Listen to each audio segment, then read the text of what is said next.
সুপ্রিয় দর্শক, আসসালামু আলাইকুম। দেশ এবং প্রবাস থেকে যারা এই মুহূর্তে আমার এই ভিডিওটি দেখছেন, সবাইকে শুভেচ্ছা ও অভিনন্দন জানিয়ে দর্শক, আমি এই মুহূর্তে দাঁড়িয়ে আছি মৌলভীবাজার জেলার রাজনগর উপজেলার ৩ নং মুন্সিবাজার ইউনিয়নের বালিগাঁও গ্রামে। দর্শক, আপনারা জানেন বাংলাদেশ কৃষি প্রধান দেশ, আর এই কৃষিকে কেন্দ্র করেই কিন্তু প্রত্যেক কৃষক যারা আছেন তারা কিন্তু যার যার সামর্থ্য অনুযায়ী কিন্তু এরকম একটা প্রজেক্ট করে থাকেন। তো ইদানিং আমরা তেমন একটা প্রজেক্ট দেখি না, কারণ মানুষ অলস হয়ে গেছে। তার পরিপ্রেক্ষিতে আমাদের কাতার প্রবাসী আবুল হোসেন ভাই কিন্তু অত্যন্ত সুন্দরভাবে মনোরম এবং সুন্দর পরিবেশে একটি সবজির প্রজেক্ট করেছেন। এই প্রজেক্টটি আমি আপনাদের সামনে আজকে তুলে ধরার চেষ্টা করব। ততক্ষণ আমার এই ভিডিওটি আপনারা দেখবেন। আসসালামু আলাইকুম।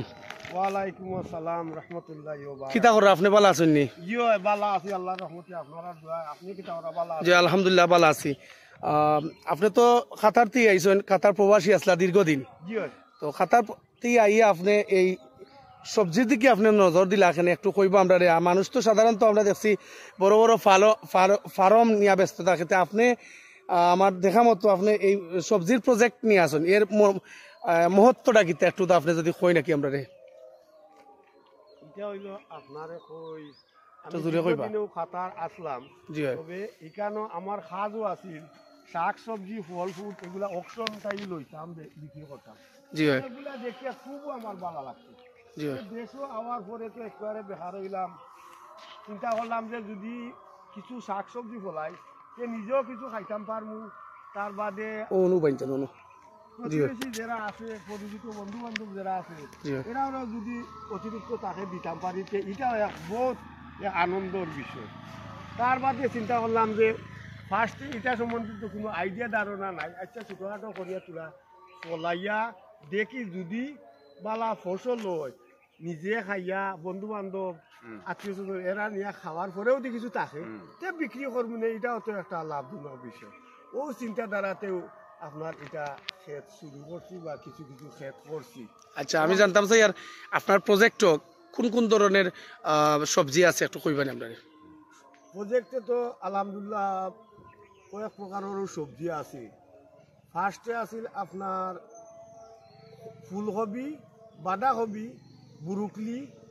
তার বাদে আমরা বাংলাদেশি একগুলা বেগুন হয়, সবুজ বেগুন, টমেটো, মরিচ, রাঙ্গা শাক, রাই শাক, ডাঁটা শাক।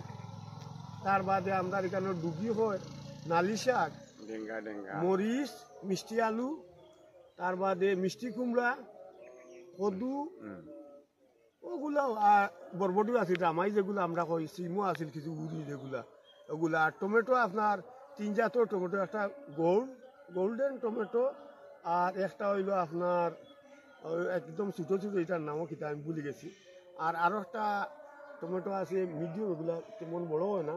3 জাতের টমেটো ক্ষেত করছিলাম, যে তিনোটার আইসা দেখি ফলন কোনটা ভালো হয় বা কোনটা খাইতে স্বাদ বা মানুষের কাছে কোনটা চাই যা ফুটেজটা লইলে।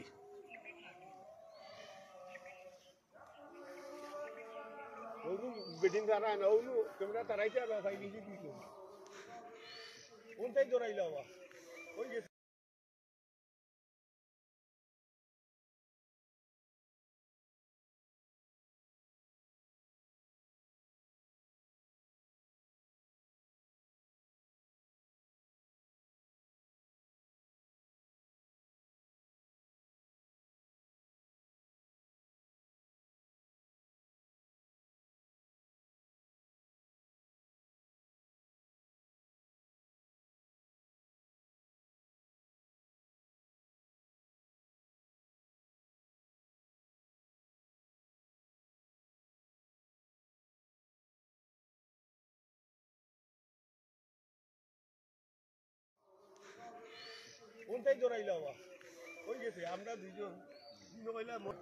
আচ্ছা, আমি জানতাম স্যার আপনার এই যে এত বিশাল একটা প্রজেক্ট আপনি করছেন, এই প্রজেক্টে আপনি কি এখন পর্যন্ত কোনো সবজি বিক্রি করতে পারছেন না একটু কইব আমরা।